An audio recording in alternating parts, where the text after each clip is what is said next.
Okay. I think I may have sorted the sound problem out. Can somebody just say yes or no?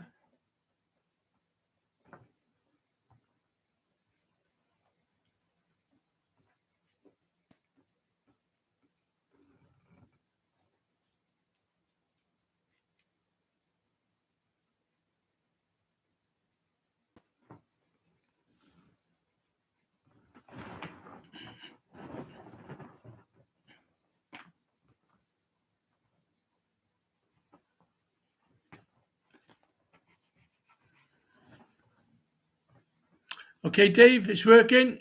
Yeah. Paul, thank you. Right. I'm messing around. I was. Well, when I say messing around, I was trying to use the microphone, but somehow I had to phone my brother because my brother's very keen. Oh, Clive 54. Hi, mate. Yeah, my brother's a little bit computer knowledgeable, if you like. And he told me, he said, if I put the jack into the computer and I've taken it back out, it's not working. The possibilities is the jack inside the computer is jammed. And he's quite right. And I just tried it a few times and it's, well, hopefully now it's working. Anthony Rollins, hiya, mate. How are you? Oh, right. Okay. It's a shame that because there was quite a few coming on then. And as I said, I'll just give it a couple of minutes because hopefully we'll try and get those people back on. As I say, it's a Wednesday. The reason I'm doing it today is because next Monday, well, it's tomorrow actually. I fly out tomorrow, and next Monday, I'm going to be 7 hours in front. So that would mean the 7 o'clock question answers would be 2 o'clock in the morning. Well, I don't think I'd be up at that time, to be honest, to do it. So I'm doing it now today. Hopefully, just to go through the last few vlogs and what the future is going to hold. Hi, Gary Adams, David Brown, evening. Michael Newton, hiya, mate. Clive, what is the largest freshwater fish you have ever seen in the UK, either in the water or caught? The biggest fish, that's a bit of a question, that. In British waters, of course, if you're talking Thailand and places, I've seen a massive. But in the UK, I suppose live. Oh, good one. Probably a pike. I've never seen a 30 or 40 pound carp, but I've seen 20, 25 pound pike. So that's a hard one, Michael. That's a hard one then. Yeah. But there you are. I don't know what yours is. Have you actually seen something bigger in the UK? Be interesting, interesting conversation.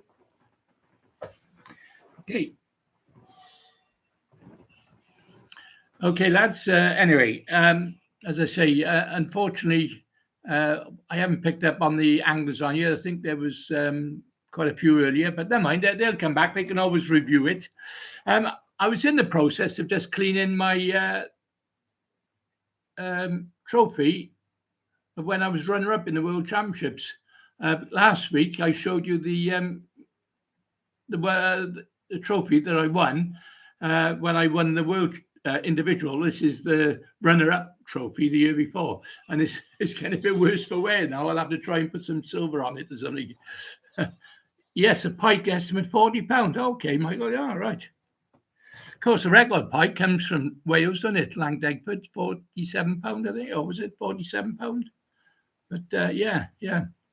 As I say, I'm not really into specimen fishing, Michael, but down again, I remember fishing a match down in Evesham, and it was a small pond, only I think it was called Tip Top Pond or Top Pond, something like that. Anyway, I had 3 carp, and I won the match for £51. So that works out at £17 each. And the thing is, when I hooked them, they didn't fight at all. They just wallowed and bellied and come up, and I netted them quite easily. So maybe you know maybe they didn't know what hit them. I don't know, but I remember pouring a load of hemp down the side, and I just fished on the side, hooked them. When I hooked them, I just lifted, and they just come straight up, and of course, quick enough, I got the net under them. So yeah, it's the biggest fish I caught in a match. Okay. Oh, you want to ask this for a while? Did you know me take for editing while fishing? Okay. Yeah. Oh, yeah. You know me take for eating. I wish somebody would come up seriously with a recipe for pike. Eating a pike. Perhaps there'd be less in the waters and people would take them away. Paul, saying Clive Robertson regards. Yes, I will. I spoke to him yesterday. To be honest with you, I don't think Clive will be fishing again this year. Maybe next year. I don't know if you know the story about my mate Clive. It's a bit of a story, really, because something I want to explain to the lads on here. My true followers. People who take the effort to come on. Over the years, I've had a lot of knockers. I've had a lot of ever since winning the World Championships. There's always been someone who always backbiting, always trying to put me down, and it shows in lots of ways. I suppose if you're in the limelight, people are going to pick on you. They're going to find faults with you and so on. If you've been following the last two vlogs, I've been having a bit of stick from the organisers now about me filming. Not for the fact that I'm doing anything wrong. It's the fact that other people are doing things wrong, and it's exposing them on camera. And of course, the only reason I fished the pairs competition because I couldn't get in it. The only reason I could is because Clive was promised a ticket because his partner Mike Martin, our friend, passed away, and they said that Clive could choose another partner, and he chose me. Otherwise, I wouldn't have been fishing. I can't get in. People think I'm privileged, and it's the other way. If you really want to know, But as I say, the reason I fished that pairs, it's a shame really that Clive wasn't to form, because many years ago, Clive and I go back, and we won the Y Winter Leagues and the Y Championship team event, and and loads. In fact, I'm going to show you a trophy. Yeah. I don't know if you can read that. It's the South Wales Winter League, 1983 to 84. I was the individual points winner, and this was on the River Wye, fishing, obviously, bread, one of my favorite. And I actually won the individual league that year. And this was before the Y, the new lot, the Hereford boys. And well, Tony Bird is running it now. He's a Welsh guy. But before all these, just to show that, I'm no stranger to the Y catching fish, especially bread fishing, which I'm going to talk about in a minute. Anyway, let's have a look at any questions coming up.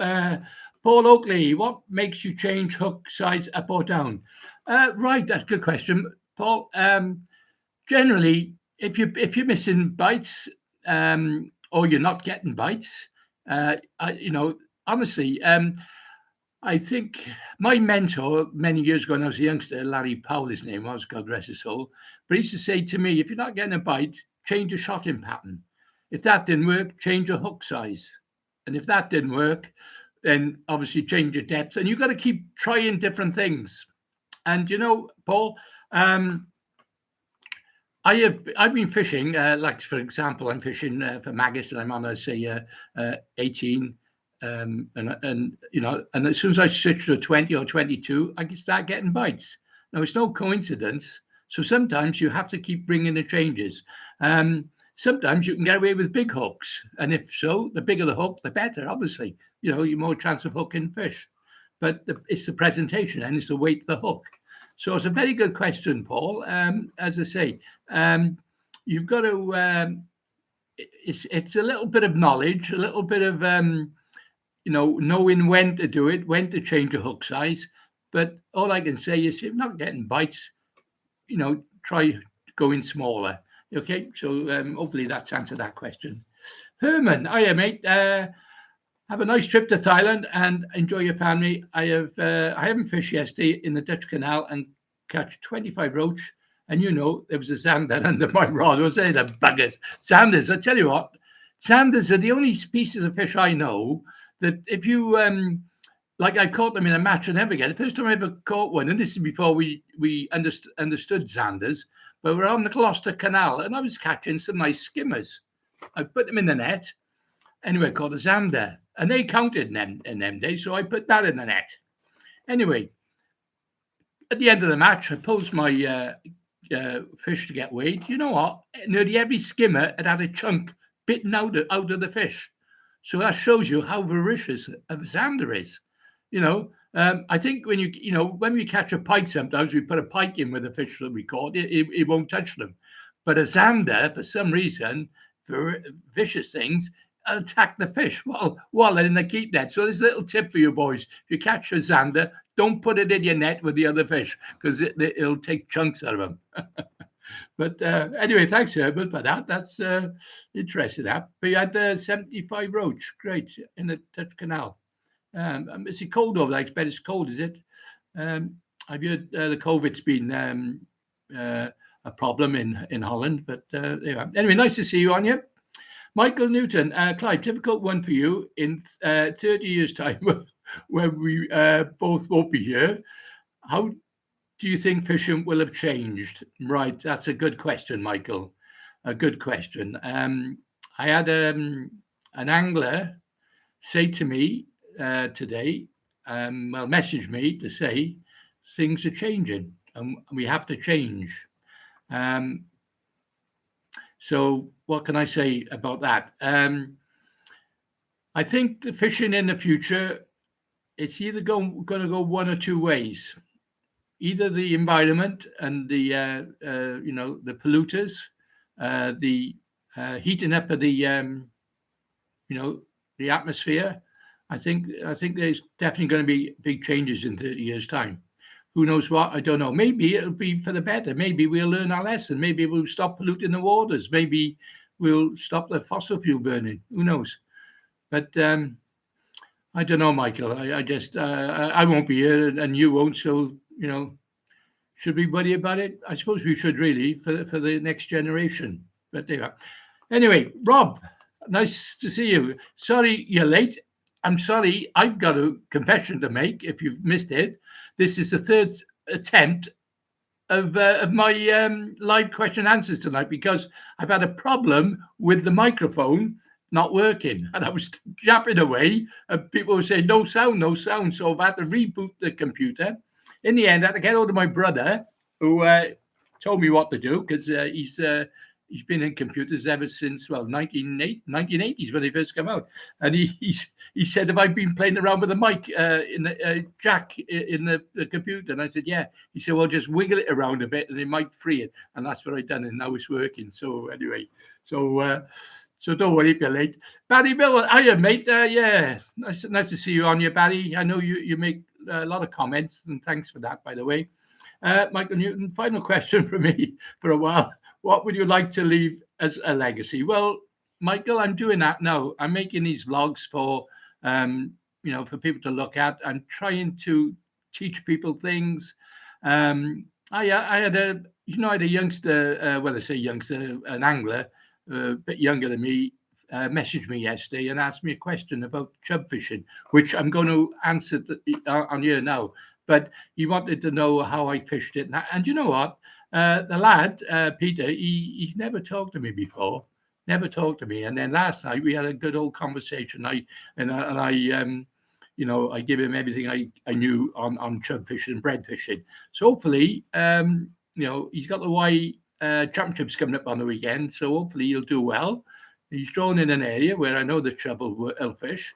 So it's all about adapting yourself. And I said the most thing is having the confidence, because there's another angler, Russell Millwall, which you might know Russell. I don't know, but Russell.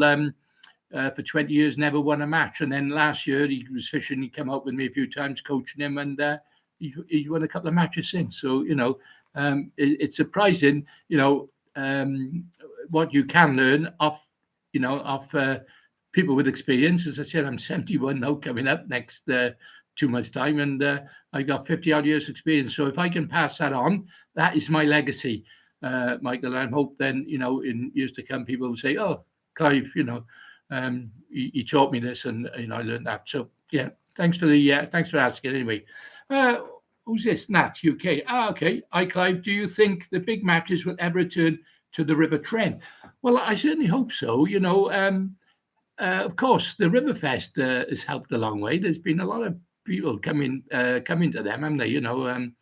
And it's built up a new interest, and you've got to take your hat off to Dave Harrell, because it was his brainchild. I know initially he was on the Y, then he went to the 7 at Shrewsbury, now he's on the Trent. So I think, yeah, I mean, look, natural river fishing is coming back. I know commercials in a way saved angling from the doldrums, but I think that a lot of those who went commercial are coming back to natural fishing.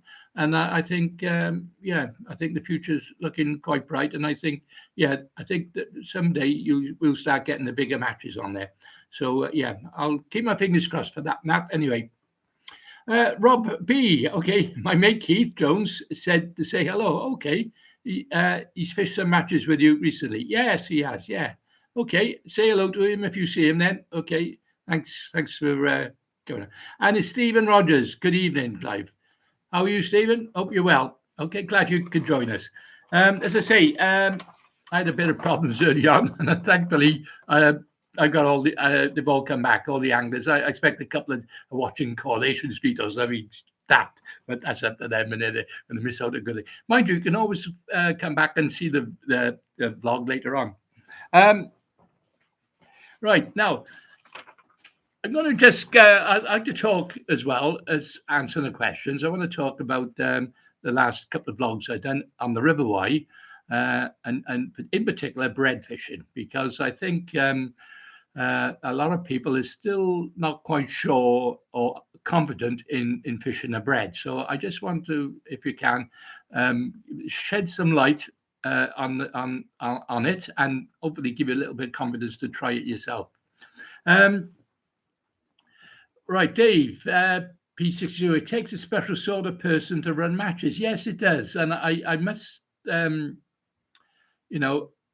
must say, I do respect the people who run the matches, and I know it's a hard time for them. And in particular, we've been having a little bit of problem on the matches that I've been fishing lately, with people not listening to the advice of parking and so on. So, yeah, you are right, Dave. Dennis White, hi mate. Do you ever go specimen fishing? I haven't for since I was a youngster, to be honest, Dennis. It's not something that floats my boat, because I'm a match angler. I find it great fishing, trying to catch fish, but also that little, if you like, icing on the cake is trying to beat other anglers as well next to you. Especially on fair venues. And it's possible, if you notice, if you ever look at results of match fishing, the cream always rises to the top. And it's basically because the attitude and the willingness to learn, and they're willing to try things, and, with an open mind. So, yeah. Oh, Stephen Rogers, hiya, mate. Let's have a look. Paul Jackson, great camera angle on day 2. Right, of the pairs when you were fishing the bollow. Captured the minute perfectly, showing the rod action and playing the fish perfectly. Well done. Thanks, Paul, because, it's something I got to work on, because, to be honest, your mind is trying to concentrate on catching fish, but at the same time, you're also aware that you're filming. So you've got to try and I've got to you know I'm a learner myself, so just bear with me with that. And I will get a body cam, which I think is important, so you can see the close up as well. So that is something, yeah, definitely on my bucket list. Stuart Nickel, hi mate, nice to see you. Kevin Rogers, hiya mate. What is your all-time favourite rod and reel? Right, good question. I suppose the Normac Microlight was probably the best match rod I ever had. Well, the best ever, I think, if you ever ask anyone. And when it comes to reels, well, you can't beat the Abu 501, but of course, that's got its limitations.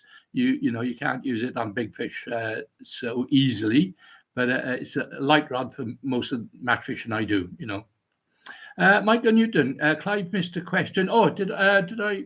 Sorry, Michael. Can you come back to me on that one? Sorry about if I missed that one. Yes, because what happens sometimes, the questions come so quickly, and as they go up the screen, I may miss a question. So, because there was one, a little comment. I saw one I read it back last week. It was one of the Dutch guys who fishes, and he made a comment about, because I was talking about red maggots and why I prefer red coloured bait, red maggots. And he was saying, and I didn't know this, that they banned red maggots in Holland. So there you are. So that was new to me. I didn't know that. And I missed that because obviously, the questions were coming in quick and I missed it. Because once they go up the screen, unless I scroll up, I'm going to miss it. But anyway, Stuart Nichols, I read it's worth trying bread crust to Clive. Used to produce good chub, 2 or 3 small pieces on a large hook seem to be more buoyant too. Well, yes, we used to use crust years ago. I don't use it now. In fact, I think I experiment with all type of bread, and I remember we used to get this Energen bread, and it was like dough, and it's to stay on the hook for ages. You're going to retrieve it in and cast it out again. But really, I don't want that because I want the bread to come off every time I strike, and I want it to, use that as a ground bait. I find fresh bread is best. It's a bit not too dry, a bit doughy, something you can pinch on the top shank of the hook. So with the crust, it will float, and that's why you put a BB about 4 or 5 inches from the hook. Which I'll talk about that now in a minute because I want to exaggerate. Exaggerate. I want to expand on that if I can in a minute. Paul, do you put gravel in bread feed? Do you know what? No, I don't. And I'll tell you why, Paul. I'll explain the reason why now. Because bread fishing for chub on the Y and on the 7 and place like that, it's a different ball game. Okay, so it's than like punch bread fishing, where you want it down quick and all that sort of thing. Okay, I'll explain that to a minute. But let me just come back to the viewers. I'm on the first vlog on the first day last weekend, which was on the Saturday, where I had £79. And as I said, unfortunately, you missed the end bit because my camera had run out and the battery, and I couldn't quite capture it. But as you missed question again, 2210. I'm not sure, Michael. See question again. No, sorry, Michael. I'm not sure. Right, Clive. Picture this: you go to heaven, and there is a pairs competition, and you can choose any partner, past or present. Who would it be? Without a doubt, Michael, it would be Kevin Ashurst. Kevin, in my eyes, was God. You don't, a lot of anglers probably don't remember Kevin because obviously he's older than me. He's older than God. But in my day, when I was a youngster, he was the man. There was a few. There was like Survivor Max, obviously Benny Ashurst, Billy Lane, and people like that, Ray Mumford. But the one for me was Kevin Ashurst, and he was so good that even the top anglers all recognised, his ability and his skills. He's still fishing today, by the way, but he's not in the limelight like Bob Nudd is. Like Bob's doing brilliant. He's 75 now, and he's still winning matches. He's fantastic. I'm trying to emulate myself after Bob, I think. But yeah. And Bob's a gentleman as well. You'll find the older generation, far more amenable, and they will more than happy to answer questions. Barry, hi mate. Clive, do you use a cadence rod for your float work? If yes, which model? Yes, I use a cadence number 1 on both the 13, 14, and 15-foot rods, Barry. Yes, it's one of the best rods at the moment. I did mention earlier about using the microlight, Normark microlight, but now this day and age, I have tried the Drennan acrylite. That's quite a good rod, but I found I broke it after the first half a dozen times I tried it, and it broke. So it seemed to be light and brittle to me, but the cadence got a bit more give in it, and I prefer the softer action and the firmer action. So yeah. Jeff always, I knew you would say Big Kev. Yeah, well, if you read my autobiography, there. By the way, nice Christmas present for yourself, or pass the hint on to your missus or a friend and say by Clive Branson autobiography. Then in there, I mentioned Kevin quite a bit. Yeah.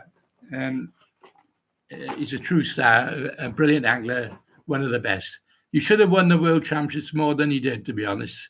He was runner-up. He was runner-up to me on that once that I won it. But as I say, he was always there and about, always winning his section, always in the frame.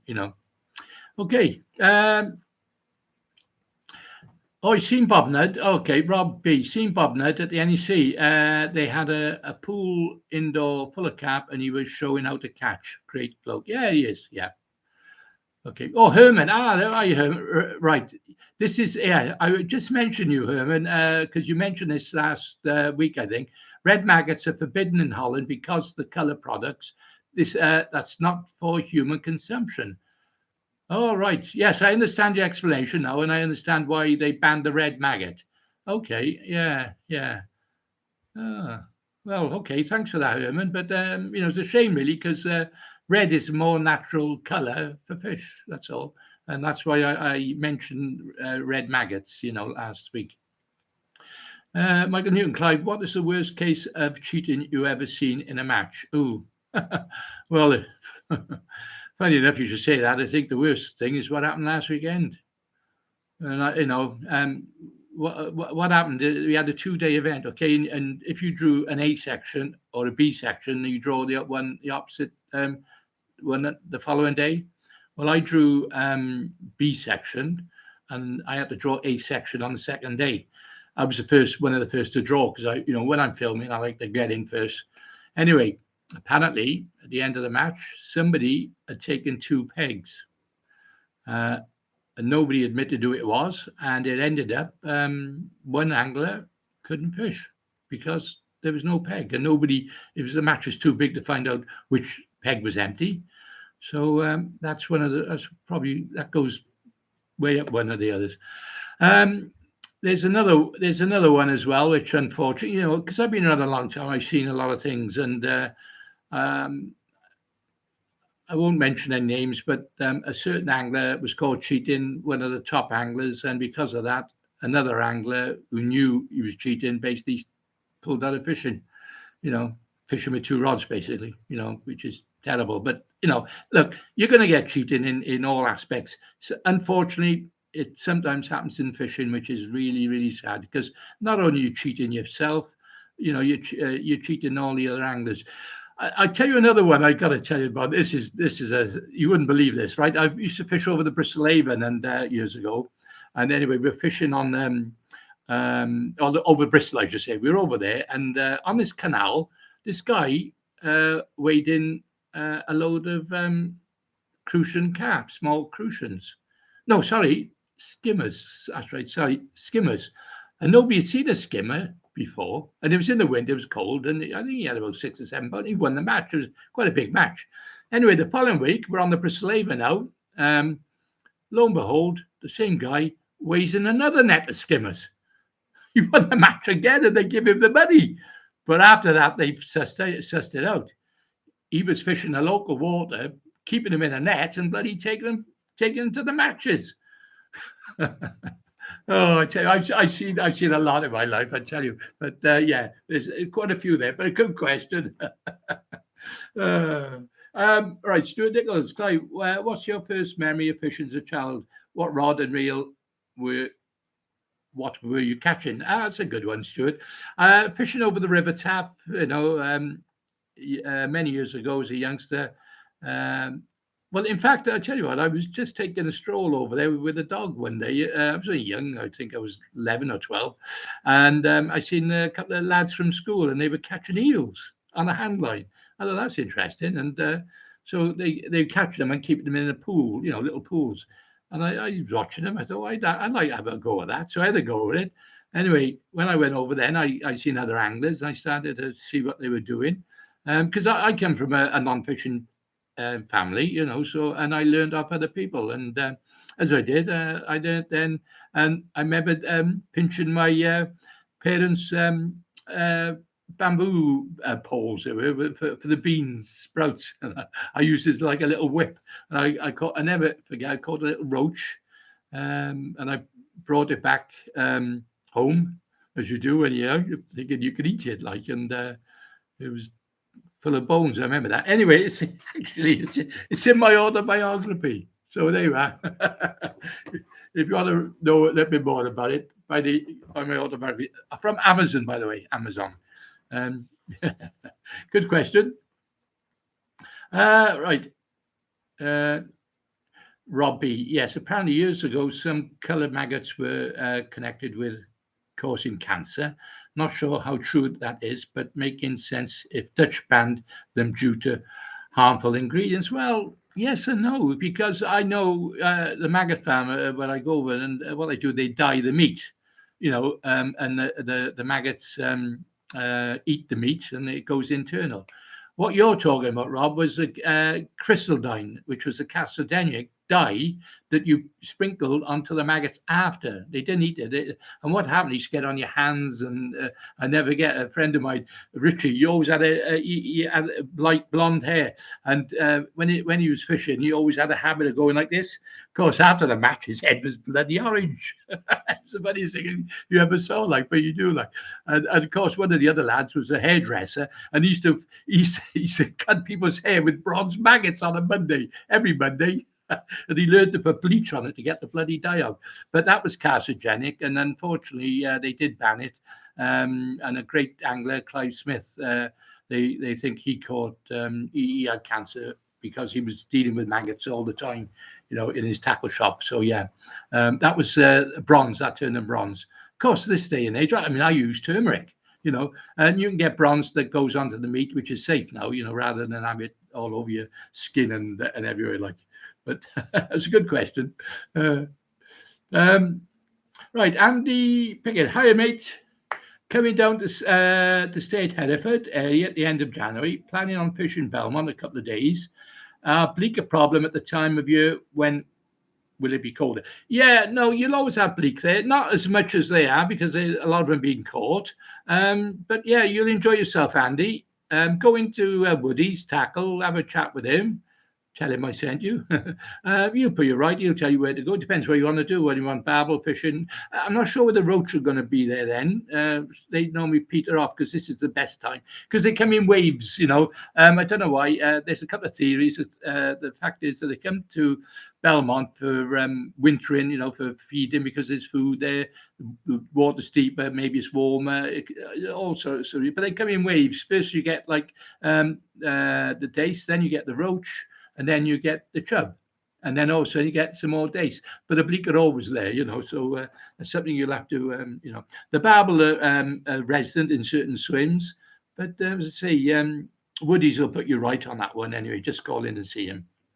Michael Newton, Clive, in all your years fishing, have you ever packed in and left the sport to come back later. Yes, Michael, it's in my autobiography again. I'll quickly tell you what happened. In the height of my career, after winning the World Championships, I moved from South Wales up to the Midlands, and I bought a house on Evesham. I had a cottage. I was taking anglers in, and what happened was that we had the worst flood in 150 years. It absolutely washed me out. Went through the house, and I lost everything. But I wasn't giving up. We sold up, and then we moved to Shrewsbury, up on the River Severn. And then the foot and mouth disease come, and then the foot and mouth disease actually ruined me. It made it be bankrupt almost. Well, I left the business, left it, and lost 170k, and then just come back to Cardiff and never fished for a couple of years. And then but I gradually got back into it, and one of the first matches I got back into was the pole championships on the Bristol Avon, which I won. It's in my autobiography. It's in my autobiography. Don't forget, you want to buy it. It's good little read, so they tell me. I'm about to say that because I wrote it. Okay, thanks for asking anyway. Right, Rob, yes, Clive did die, and it went on your hands. Yeah, it did all over. Yeah, bloody. I used to get on my face and go like that, on my nose. I got a problem with my nose now. Like, when I used to go like that, I used to bloody have a bloody bronze nose. Okay, Anthony Rollins, hi Clive. If you could change anything in fishing or match fishing, what would it be? I think I mentioned this before, Anthony. I probably may have concentrated a little bit on commercial fishing because that's where the big money was. I know Tom Pickering. I spoke to him, and he turned over to commercial fishing. I did have a go, but of course, my natural fishing is more enjoyable for me, so I didn't. So if I had my time again, maybe I would have probably done that. I think, Anthony. Michael Newton, Clive, do you feel about being able to bet on the outcome of a big match with a bookman? Yes, we used to, Michael. We used to have a bookies there now.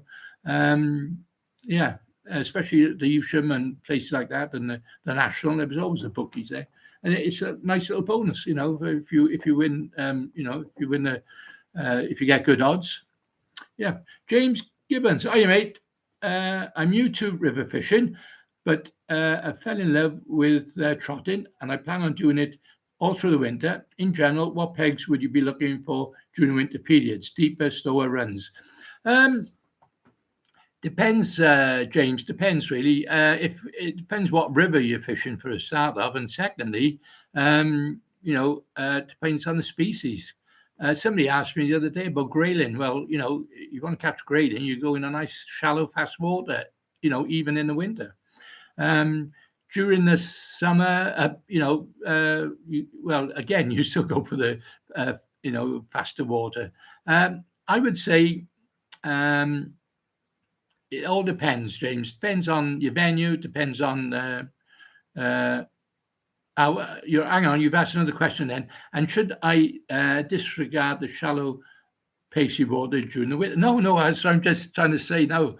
Don't. You will catch fish. In fact, the oxygen level is more important, I think, than the cold. Because fish, don't forget, fish are cold-blooded animals. And they thrive. We're freezing to death. Our hands are going cold, and we're moaning. But the fish, they don't. They're used to it. They're cold-blooded. They're not warm-blooded like us. So yeah. So don't worry about that. So it all depends, as I said, on the venue. Depends on where you're going to, species of fish you're after, and so on. Rob. He did make a message, but he retracted it. Do we all get discount for the biography? Yeah, okay. Well, listen, I didn't self-publish. I went through Amazon, and they set the price because of the thickness of the book. And by the time they printed and posted, they've set the price. So, if I got them printed independently, then yeah, I would have. But no, I don't know, a couple of quid a book or so, but. It's there for prosperity, and so on. The other book I got, by the way, is Living with Legends. And as I say, I talk about Kevin Ashurst and all the anglers I fish with, Bob Nudd, Dennis White, Ray Mumford, Ian Heaps, Roper, all them, and that's it. And this is a small book. This is, I think, $9.99 again on Amazon. A nice another little Christmas present there for you. So get your missus to buy you it. You mean bag you, right? Okay. Oh, James gives. I'm on the 7 at Bewdley, Clive. Okay, great. Yeah, I don't know if you were on your last week, James, but I mentioned I fished a bread many years ago. First time I ever went up, then I won a match with it. Yeah. Of course, then the Babel moved in, and I didn't go for many years. I did try it year before last, and it don't seem to work now. I think there's too many Babel and small fish there. But yeah, great. I love Beauty, to be honest. And I tell you what a great bunch of anglers as well. No backbiting, no moaning, no jealousy. Not what I experienced like recently and other places, but a great bunch of guys. Jeff Maguire, he's a guy who runs the matches. So they were. Michael Newton, Clive, my very final question. Yeah, you said that 5 minutes ago. You win big on lottery, and what would change with your life? Nothing. I'd go fishing more. That's all. Probably have my own stretch of river somewhere. That would be nice, wouldn't it? And wouldn't charge for bank fees. How's that? That'd be great.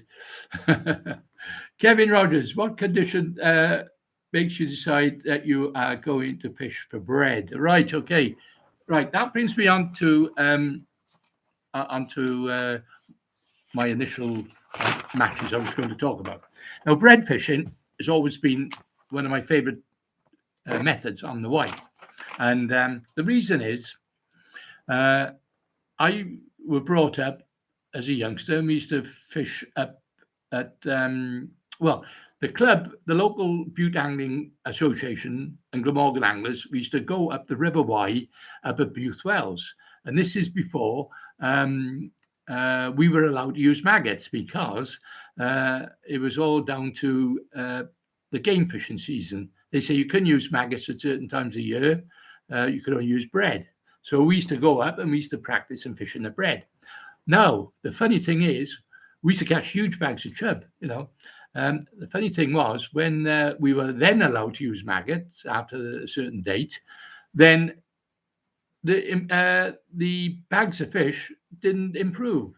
We were catching bigger bags on the bread. So anyway, after that, we then started coming down further down at at the lower below Belmont. We used to go at below Ross on Wye. We used to go to Red Brook, Bigswear, Bibblings, Simmons Yacht and places, and we'd fish the bread there, and we'd catch fish. And then when we used to run our matches on the Belmont, as I said, I just showed my trophy now. That's in 1980. 83, 84. That's when I was the individual winner of the South Wales League on the Wye, fishing the bread. And we adopted the bread, and I never get Pete Golden. I don't know if Pete watches this, but I was next to Pete. I was last week when on the Wye. Anyway, and I reminded him at the time I'd come down to Belmont. I think it was about first or second time, and I drew next to him, and I sat fishing bread. He said, "Oh, you won't catch on bread by your Clive." I said, "Okay." Anyway, I carried on, and I did catch, and I beat him. So just to prove a point, right? And I got to tell you another thing. Dave Allo, I never forget. A couple of years ago, he drew 101 on the end peg at Belmont, and he won the match with £33. He come back to the presentation. I had a chat with him. I said, "I think you caught more using the bread, Dave." No, he said. Anyway, the following week I drew the same peg. I won the match with £44, just to prove I catch more fish using the bread. And now it's only people have taken notice over the last few weeks, my results, and now they're thinking, hang on, bread. Even Adrian Whittle, how I admired Adrian, even he turned around. He said, "Oh, by the way, Clive, when you go to Thailand, I'll have to start fishing the bread." I said, "Oh, no, you're going to win more matches then." But no, bread fishing is fantastic. It's a little bit like bread punch fishing. If if you fish bread punch, you know the feeling. You catch fish within the first few minutes. You don't catch chub the first few minutes. It can take almost an hour, and this is where the confidence comes into it. Then this is the ability to keep trying, keep putting that bread through, keep putting the balls of ground weight in, and eventually they come to it. In fact, we won the lower wide team championships one year, our team, and we all knew this. We all said, we just carry on fishing the bread, don't use maggot, just bread. Anyway, it might take an hour. In some cases, a couple of the lads didn't catch the last hour, but they caught a chub. They caught at least one chub each, and we won the lower wide championships. The bread does work. It's just having a confidence in it. I know it's not normal. It's not like maggots and casters, and it's something different altogether. So anyway, Stuart Nichols, Clive, do you ever use Mitchell matches? I did, years ago, Stuart. Yeah, of course they proceeded now by better reels now, aren't they? Rob Peony kidding me. Yeah, okay, all right, mate. Nice for you to banter anyway. Dave again. There are skimmers off that peg. There are skimmers coming off that peg you won on Littleton. Is there? Oh, okay. Oh, yeah, that's going back a few years. Yeah, skimmers now. Well, there you are. Anyway, I just want to go through a couple of the viewers' comments. Now, this is on the Saturday match, right? As you know, I had £79. I was, what was I, third in the match for that, wasn't I? Because a couple of days before that, I had £94, which I was when I was second to Lee Edwards. Anyway, Gloria, amazing skills, Clive. Gloria Jakeman, amazing skills, Clive. Did you catch on maggot over the bread line or closer? Congrats to both. Well done. Regards, Mick. Right now, this is it. Now, once you got them feeding on the bread, okay, what happens is that they generally start to peter off a little bit. So if you switch to a maggot, you will pick up more fish, and that's what I was doing. So I'd start off on the bread, I'd get the fish on the bread, and then eventually I'd switch to a maggot. Now, on the second match, when I had £49, 49, and I won the zone, by the way, and I had all the top hangers. I had Adrian Whittle there, and there was Spud below me, and Rory, and all them. And the reason I won is because I never had a fish for 2.5 hours, and then when they come, I was catching a fish at chuck, and then the last hour I switched to a maggot, and 3s and 4s on, and I was catching, and I kept catching. Okay, so it was only because it was quicker putting the maggot on than the bread, but they come there, and I was still catching fish at the end with bread in their guts. So just to show that they like that bread, they home in on it, and they'll travel, quite a way upstream, and they'll come downstream to it as well, because you keep putting that balls of ground bait in.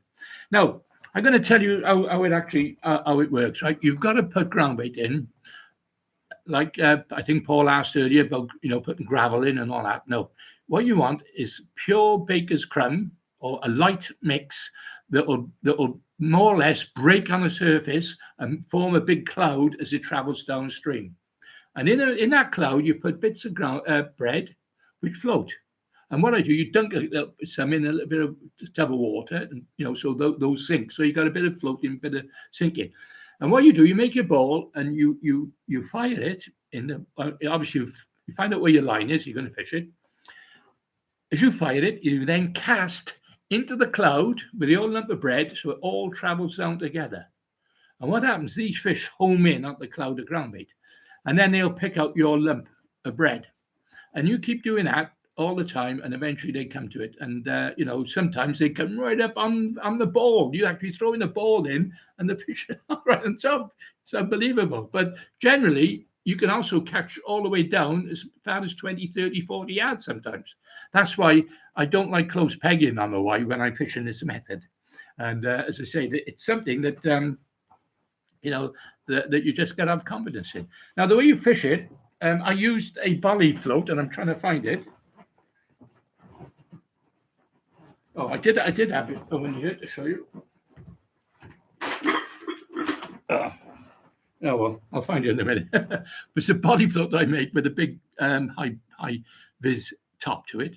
It's got a shoulder, so you can mend the line as it's going down the swim. You grease the line. Make sure you grease the line, so when you mend the line, you're not coming off line at all. You're not moving it. and you get the line behind it, and you hold it slightly. You put a bulk the shot, and you have one dropper. So let's say the bulk is, say, I don't know, about 14, 15 inches away, and 5 inches away from the hook, you put a BB, or sometimes a AAA, but BB normally, and that holds that floating bread on the hook down. Okay, and that's how you fish it. So when you fire your ground bait, or throw it, whichever way you want to do it, making sure that you cast into the cloud and you go down with it. Okay, and that's the way to do it. And you have confidence, and they will come to it. And as Mick said, I think Gloria Jakeman, Gloria must be his wife because it must be her account, but that's how you basically get those chub come into that cloud and the noise of it. The other thing I got to say, I don't know where this has come from, but they're doing this on the Wye now. I know they do it on places like the Bristol Avon and the Severn and maybe the Trent, I don't know, where they ball it in at the beginning. Now, if you ball it in, fine, the fish will come to it, but they'll fill themselves up in a very short period and off they go. I never do that. I just gradually build it up. Maybe put 2 or 3 into the start, just to ring the dinner bell, but keep it going in little and often or whatever. It's far better than putting a load in. And the people who do that, honestly, I don't know what they're trying to do. I don't know whether they're trying to catch more fish, but you're not going to catch more fish because you catch them quick suddenly and then they disappear. I think I told about this before on the Bristol Avon when I fed little and often, and the guys who bowled it in have caught early, but I've kept on catching after them and beating them every time. So anyway, so this is the same theory with this the river. No, people who on the Wye who's bowling in, it don't make sense to me, to be honest. But there you are. That's up to them, and they do it their way, I do it mine, and and that's people. Everyone got different methods, haven't they? You know what I mean? Stephen Harris, I miss your vlogs, Clive. Enjoy all the river scenes. Great. Thanks, Stephen. Barry Millward, I made thinking back to the days of the maggot ban on the Wye. In those days, you would often see salmon, and I don't get down to the Wye these days. You see many now. No, you don't see them many now at the moment. Barry, again, the river's in decline. The salmon stocks are not the same. No. Unfortunately. Jeff Owens, do you catch on the drop with a bread? You can do, yeah, you can do. But basically, it's because you're bogged down, it's instant fishing, and you normally catch, more or less just downstream of where the ground baits, go in. Okay, don't put it hard in, put it like a cloud so it runs through the swim. Okay, Mike Mullet, great effort over 2 days, some cracking fish. Thank you for that. Paddy, well done, Clive. Yeah, thanks, mate. Paul Chapman again. Your season just gets better, Clive. Proves your faith in the bread, yeah, in clear rivers. Hope your partner's okay, Clive. Yeah, I already spoke about Clive. And Jason always was saying, oh, yeah, okay. Bertie Burt, hi, Clive. Another nice net of fish. I noticed from the results about 20 anglers didn't weigh in on day 2. Were there no shows on the Sunday? Yeah, right, Bertie, I don't know if you're watching this, but no, what happened, it was the first hard frost, and the A section up at Belmont didn't fish. There were quite a few blanks there. So, yeah, I was fortunate that I were below the pump house and the fish were still feeding there, but they had disappeared from up there. So that answers your question. Right, Kevin Kemp asked me what reels am I using. Well, I do normally use an open face reel when I'm fishing for bread because I like the line to come off the spool smoothly, as you're going down the river. But I also find that it's a bit of a hindrance when the bail arm, because you've got to click the bail arm, you've got to hold it like that, and so if you can get away with a close face reel, make sure it's a good one, not an Abu 501, but at least a 507, or better still, what I use is the Abu Garcia Premier ones, which are more substance to them, and they handle fish quite easy, and the line don't bed into the spool so much. Okay, so that's the reel I use there, and as I say, that was a question from Kevin Kemp. Fred Davis, right, really good vlog. Oh, right. I'm glad you do like the vlogs. And look, I know sometimes I get it right, sometimes I get it wrong. I know that a couple, all you've seen is the back of me. It's only because the high bank, and I couldn't place the camera anywhere else. So that's the reason why, it was close to me. You couldn't quite see it. Okay, right. Okay, really good vlog. Shows you're still a force to be reckoned. Thanks for Richard's own winner. Blah, blah, blah. Right, okay. Your partner was unlucky on day 2, but considering what either side of him struggling, health problems, mega results. Let's hope his health improves. Yeah, as I mentioned, my friend Clive Roberts, he's actually got a like a pacemaker, I think, or it's a defibrillator. So if his heart stops, it bumps in. And it's happened when he's been fishing, by the way. But he's also, the worst problem is his prostrate, because he's having terrible trouble with that. He's got to put a bag on, he's got to be changed, and it's causing more grief and pain than anything else. And he wasn't well at all, unfortunately, with the match. Okay, yeah, £25 on the first day. We come 6 over the 2 days. We were only beaten by a couple of pound. In fact, £10. We would have been second. But we were the first out on the money, which just shows you how bad it was, and and how well he performed, considering. So there we are. Anyway, I'm sure you all wish him the best. Clive Roberts, he's been around a few years. He's been fishing as long as I have. So it's a shame. It does happen to us all in the end. So make the most of it, lads. If your health is good, keep going fishing. Mike Bennett, move over. Adrian Whittle is a new man on the block. I like that one. I like that. Yeah. Yeah, well, he's taken notice. Don't worry. He's come up to me and he said, don't it fill him up? I said, yeah, of course it fills him up. They still keep eating. So yeah, but you watch Adrian be fishing the bread now. I'm sure of it. Oh, that was Mike Bennett. Thanks, Mike. Brian Jones. Oh no, Brian. He's if it's the same Brian I know who fishes the Y. Great vlog. Very interested, but needs a better camera angle. Need to see the fish and hands.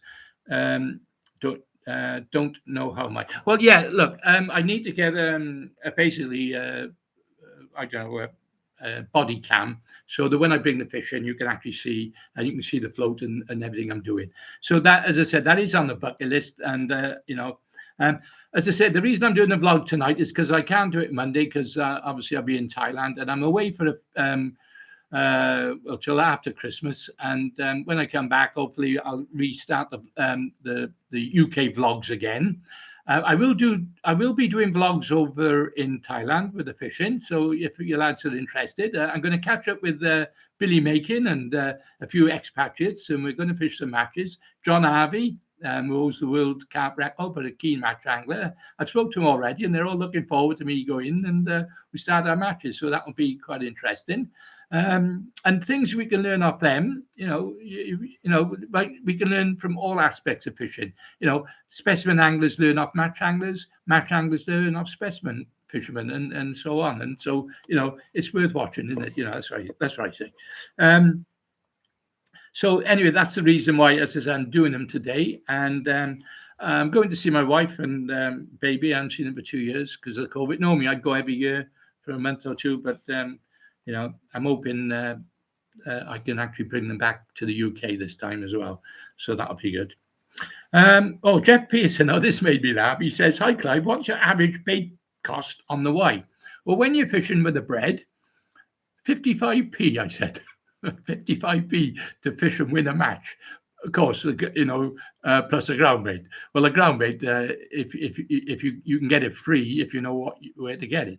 It's basically baker's crumb. You go to a local bakery and ask them for the offcuts, they gladly give it to you sometimes. So, but if you got to buy it, then obviously, it's still very, very cheap fishing. So anyway, that was the questions that was asked on the Saturday. Now, let me just answer a few more questions with it. Right. I'll miss your blogs, Clive. Enjoyed all the rivers. Yeah, sorry. Yeah, I spoke. Yeah. Well, again, as I said, don't worry. I mean, why not go back and view some of them that I'm sure you may have missed, because I was doing 2 or 3 a week, for the last year or two. Like, so anyway, Barry, again, thinking back to the days of the maggot pan on the Y, nowadays would you often see us? Oh, sorry, I've read that one, haven't I? Sorry, getting confused now. Stuart Nixon, Clive, have you tried the artificial bread when the fish are really feeding? No, I haven't, Stuart. But like I said before, somebody mentioned last week about why not use artificial maggots for bleak. Well, under the old NFA rules, I'm sure the Angling Trust rules are the same. You can't use artificial baits. But if you're pleasure fishing, yeah, maybe you could. But it's just as cheap and easy to do anyway, with the bread. As I said, we used to use the old engine rolls, they were called, and you should pinch that on the hook and they stay on the hook forever. But of course, you don't want that. You want the bread to come off really, striking at the end. Right, now, now, lads, I don't know what you think of this. It might be controversial, this, but I was asked not to do the filming anymore on the River Wye matches. Not so much the filming, but I think it was the weigh-in, not to do the weigh-in. One of the organisers, I won't mention his name because he's a well-known angler, and he had a right go at me if you've been following my vlogs, and he says, have you ever thought about helping the guys weigh in instead of filming it? Well, the problem is, there's many anglers that when you fish a match and you're allocated to weigh in or assist the weigh in, then you do it, and I always do it. So so that question, him having a go at me for no reason like that, it wasn't my turn, and there was already weighers there, and they were weighing the fish in quite adequate. I think the problem is that it exposes, when I'm filming, exposes some of the anglers, and I think one of the viewers mentioned this about the way the fish are being handled, how they're being rolled on the net, instead of taking the bottom ring out and straight onto the straight into the net for weighing, because they're saying that rolling them down is creating stress to the fish, and a lot of anti-anglers now. Somebody else has said, "Oh, all the anti-anglers." Well, I don't get any anti-anglers on my vlogs. I get anglers. That's all. Okay, and it's anglers who notice these things. They're the ones who turn around and say, so and so top angler, why is he doing that? You shouldn't be doing it. They need educating. That's all they do. Now, when they say the fish are stressed, look, the minute we hook a fish, they're stressed. And I know about fish, and stress, because I used to keep fish for I used to be a dealer. I used to buy and sell them, and I know exactly, the reason why we, used to put them in dark coloured containers and so on. But anyway, the fact is that certain anglers need to learn how to weigh the fish in properly, not me filming, but if it means I can do my vlogs, then it's pointless fishing the matches. That's the way I feel about it at the moment, it was even I had a veiled threat by, I didn't, because they asked me not to film, which I didn't. I filmed one person weighing in, and they done it in a good, smooth way, no problem at all. Others I saw weighing in, I couldn't put them on film because it looked a bit stressful to me. The fish looked, so I didn't do it. And you can't hide, you can't sweep around the carpet, can you? Anglers either got to learn to just make you anglers, but they got to learn how to treat the fish with respect. When you pull them with a net, right, you don't want to flap it around everywhere. You want to make it as quick as possible. You simply take the bottom ring, put it on the scales, weigh it, put them back straight away. And wait. And the other thing that gets me is when people are weighing in and they're waiting for that needle to go like this and it's going back and forth, back and forth. For God's sake, you just a mean average. Unless you're using digitals, you've got to give it a mean average. You just got to look at it and call it. Don't wait for the fish to all bloody stop, jumping around and flapping. That's causing more stress than ever. See, I've been fishing too long and I've seen all this happen before. It's just that at the moment, throughout my fishing career, I got to be honest, I met some really nice guys, but I've also met a lot of jealous people. A lot of people who I suppose, because I'm in the limelight, will pick holes on anything I do. And that's why I try to be as good as I can and doing everything I can when it comes to weighing and less stress on the fish, and other things. And I have to be squeaky clean because I'm in the limelight and people will pick on me. And this is what's happening now, unfortunately. It's making me mad. It feels like I just want to, you know, disconnect myself with them. But anyway, I won't go on anymore because I think Ian Stewart, right? No, Ian Stewart. He's not even involved in the team matches, but he in these matches. But he got to say something. I think it would serve all the angling community a lot more if you refrain from filming these issues and instead go and have a word and help put people right about the proper practices. Of course, I would. You're opening up for all the anti-anglers. Oh, yeah. As I said, I don't get any anti-anglers on here. I get good anglers, good, nice guys, people who want to learn, people who I have banter and fun with, and, I respect, and hopefully, we have a good laugh when we meet up. Anyway, let's have a look. Oh, yeah, Stuart Nichols. Yeah, I forgot the NFA rules. Yeah, okay. Michael Newton Clive, the years when you've updated your tackle, what happens to the old tackle? Give it away to kids and things like that. Michael, maybe I sell it on or whatever. I still got some old tackle now, which I haven't used for donkey's years, but yeah. But I think a good idea is to try and give it to youngsters or beginners. Get them started. That's the secret.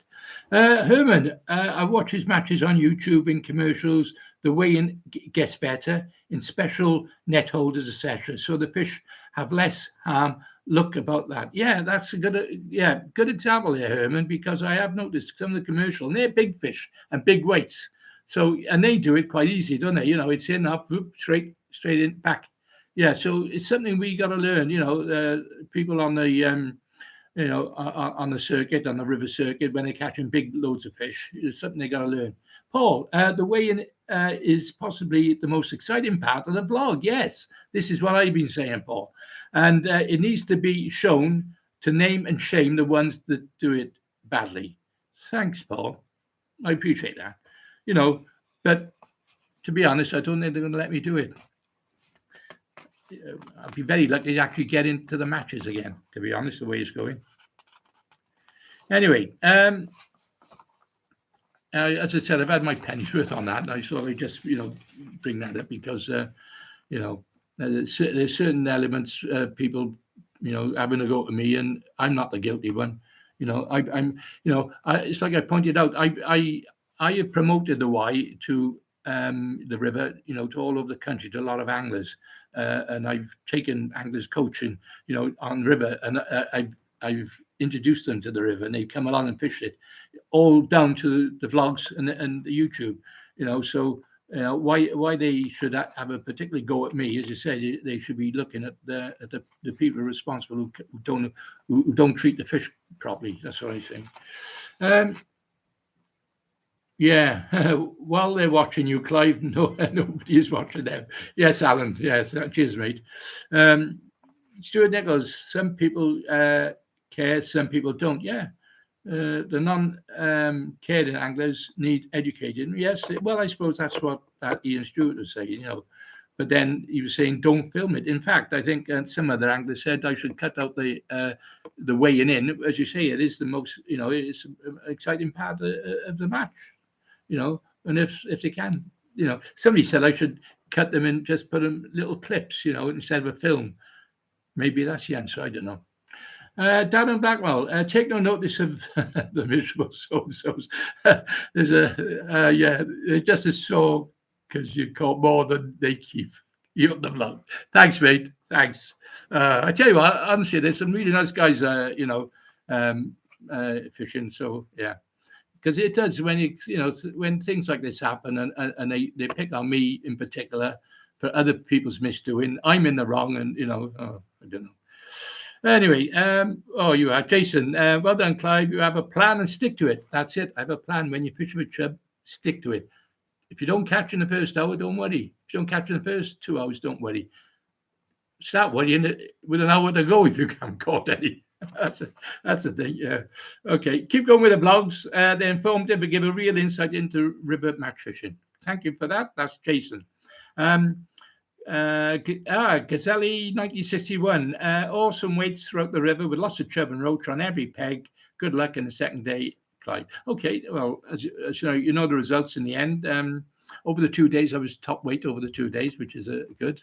Didn't have no money for that, but I picked up 350 quid altogether. I had a Super Pool money, third and fourth, and also had money as well for the section wins and the zone wins. So yeah, it was a pretty good couple of days. But leading up to that, of course, the week before, don't forget, I had that £94 and another £50, and so I've been having a couple of really good days over the last week or two on there, and it's all down to bread. I think people are starting to learn it a bit more now. Right. Mike Voller, Fishing Fun. He says the Wyatt Hereford's still on fire. Lovely net of fish. See, this is it. I'm getting some great comments from guys about the river, and they want me to stop filming it. I don't know. Stuart Nichols, you mentioned you still got it, Clive. Well, good fishing. Okay, thanks, mate. John Williams, conking weights, all fish throughout the card. Cracking match. Good. See, people do like to watch these matches, don't they? I mean, they're good fun. I tried to get the start of it and the enthusiasm and all the guys, doing the draw and going to their pegs. Okay, maybe I should get, I can improve my filming, but at the end of the day, I can, I'm doing something nobody else doing.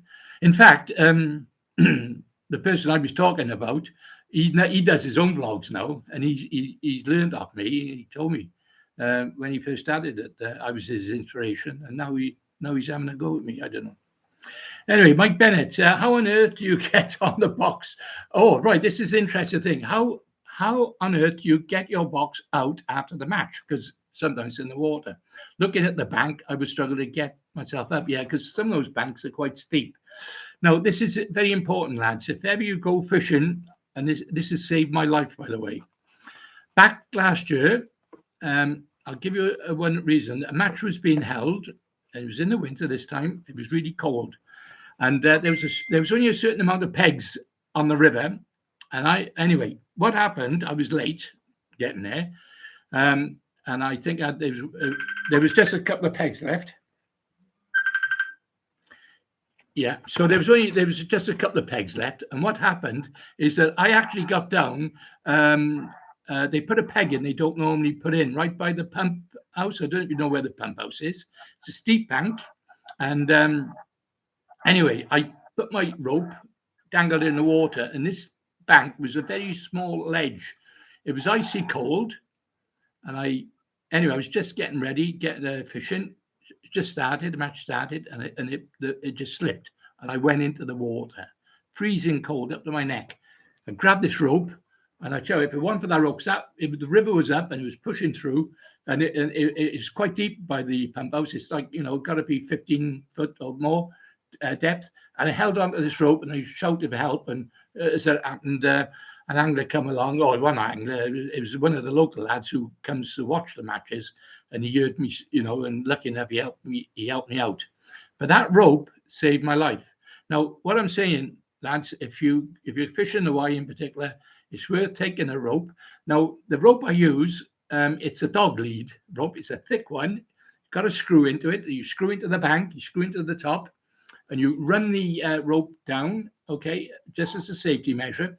And it's also handy for holding on if you're climbing up and down the bank, okay, with your tackle. And as I say, that is a lifesaver. So anyone who fishing away, please make sure you get a rope, because you never know, that could save your life. As I say, and it's great because I use the rope for tying my box on my platform as well. So it's got multiple uses. So there we are. So it's a little tip for you lads, and honestly, mark my word, it could save your life one day. Okay, let's go back to a couple of questions. Yeah, Jeff Davis, they're jealous, Clive, of you. Well, as I said, Jeff, I've had it all my life, unfortunately. I've had jealousy, um, ever since I won the world championships. I've had my knockers, but, I just carry on, and I keep doing it, Run your own matches. Yeah, that's a good idea, Paul. Don't roll over. Yeah, okay. Yeah, the trouble is, it's all tied up. Oh, Darren Blackwell. Take no notice of the miserable so and so. Is it just a, yeah, okay. All right, then, Stuart Nichols again. Yeah, you can bet the people who complain about the filming and in the money. Often just miserable buggers. Yeah, you're probably right there. Anthony Rawlins. Clive, most other types of fishing use unhooking mats, etc. Maybe the match circuit should follow suit. Keep going, mate. You're right there, Anthony. That could be an answer there because I know we do it on the Port Albert dock because it's rocks on the riverbank, so we do use a unhooking mat. And me got ours. Oh, okay. Sorry, my brother just come through on messages just to say that they've got their COVID was it fit to fly pass. So I'll check straight out of this. I'll check to see if I got mine because I'm off tomorrow, by the way, lads. Okay. Stephen Rogers, jealous Clive. Yeah, haters will always hate. I, for one, would love to be filmed weighing in my net, especially if I bagged up. Yeah, you're right, Steve. At the end of the day, when you catch a bag of fish, you want to display it, don't you? You want to. Well, everyone does. They like their photo taken, with it. And it's the same if you're being filmed. As long as you're discreet, you're quick with it. You don't.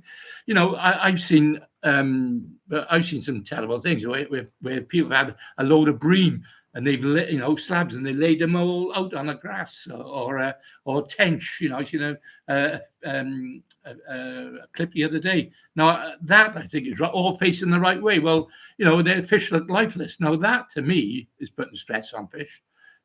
But anyway, that's another thing. Dave Brown, don't stop the filming. I look forward to it all. Watch them from start to finish. Enjoy them all. Oh, thanks, mate. Dave Brown. Thanks, mate. I appreciate that. Wayne was the bagging point, right? I think some lads are jealous of your vlogs as they tried themselves and failed. Okay, your vlogs are great to watch and are informative, especially on how to fish the Wye. Keep them up, mate. Thank you, Wayne. I appreciate that. Paul Jackson, if it promotes conservation about fish welfare, can only be for a good thing for all anglers. Yeah, at the end of the day, look, we're all learning. Well, when I say we're all learning, is other anglers need to learn, and I think exposing their faults maybe it's a good thing. I know people don't like to be exposed. But as I say, I've always looked after my fish. I never make sure they don't go in stress. Even when they put fish back, sometimes you put fish back and they don't even look as if they're going to survive. But I make sure they do. Like grayling, for example. Grayling, they're one of the worst fish. They turn upside down. They act dead. Now you've got to place them up, and you've got to sort of swish some water on their gills, and they'll swim away. Same with barbel. Some fish you have to take very careful. Other fish will take a right battering, like chub, and I've seen some fish come back with no mouths and things like that.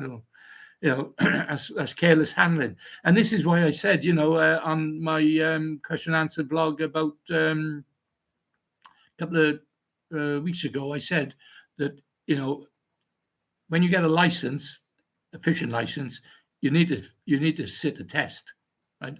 For fish handling. Without a doubt, because people go fishing and got a clue.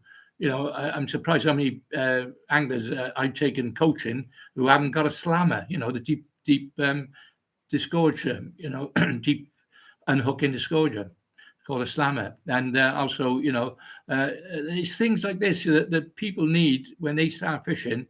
Okay, you can learn so much off YouTube, but I think every angler should have some sort of test or a course before they're handed a license. But I'm getting too deep now, and I'm sure that'll offend a few people if I go down that route. But anyway, let's have a look. Oh, Paul, yeah. Okay, well, look, lads, I've been on here for a while. I must apologise for not for the first half of the vlog because unfortunately I had problems with the sound. If there's any other questions, you can always leave. And as I say, when I'm in Thailand, I'll make a few more vlogs and hopefully, in fact, my brother I was talking to, we're going to make some other vlogs. We're going to not fishing related, but about Thailand because my brother's actually going over. The two of them are going over there to live. They're going to live there for the next year or two. I mean, I haven't got a luxury of that, unfortunately, so I got to come back. But I'd miss my fishing anyway, wouldn't I, if I'd done that? But yeah, but it'd be great, as I said, to catch up with the old Billy Makin, Dennis Dixon. He's another one. There's a guy named Dan. I'm just thinking the guys, John Harvey, of course, and a few of them. There's, I'm looking forward to meeting the boys again and catching up and having a few matches with them. Like, okay, Herman, have a good time. I will. Thank you very much. Anthony Rollins, have a great time, mate. I will. Thank you. Paul Chapman, have a great time. Yep, I will. I'll be in touch, Paul, when I come back. Obviously, if you still got that offer to come and fish with you, that'd be nice one day. As I say, lads, you give me the encouragement to carry on because there are times, sometimes when I've gone through all the shite that I have in the last few days, and I felt like packing it in and that, but I won't because when you go to a place like the Seven and another place like that, and and with Jeff, Maguire and people like that, then it's worth hanging on because they're good matches and good fun. Right, have a great time. Thank you, Barry. Thanks, mate. Same to you. And Dave P, have a good time. Okay, and the family. Yeah, it'd be nice to see my family. I mean, I haven't seen a baby. She's been 2-year-old now. The last time I saw her, she was a little baby in arms. She won't recognize me. It's going to take me a while, probably for her to get used to me. But I'm sure, I'll take her fishing, see if she likes it. Well, all the Thais like fishing anyway, don't they? Safe journey. Thanks, Stuart. Clive, safe travels, Clive. All the best to you and the family. Thanks, mate. I appreciate it. Okay, well, thanks for watching again. As I say, I'm sorry that, about the start. And don't forget, one more plug on my books. Living with Legends. It's only a short book. It's about $9.99. And then my autobiography gives an insight from when I first started up till about 4 or 5 years ago. As I say, I've had some good reviews on it because I don't hold anything back. I talk about how the Welsh the Welsh Federation, how they managed to lose a couple of £1 million a deal, and where some of the money got squandered, and that's in my book. But that's another story. But I also got some good bits in there about where I, about when I went fishing, like the story. My friend Larry Powell, he's a joker, fallen in the water one day, and he went underwater, and he jumped up out of the swim in front of one of the other anglers, and the poor angler, he had a heart attack. Can you imagine that, somebody jumping out the water in front of you? You wouldn't expected it, but that's in the book. Anyway, so there's a little plug there, boys. Christmas is coming, so I maybe a couple of quid, but not a lot. But it's nice, as I say, for prosperity. Anthony Rollins, when I'm in hospital with my stepdaughter mate, I will watch your vlog. Okay, cheers, Anthony. Keep me going. Good. Cheers, mate.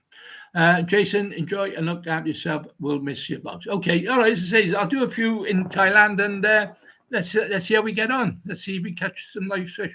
And I'm going to adopt a couple of British methods to see if it works. Because these guys have lived in Thailand for so long, they might be out of touch.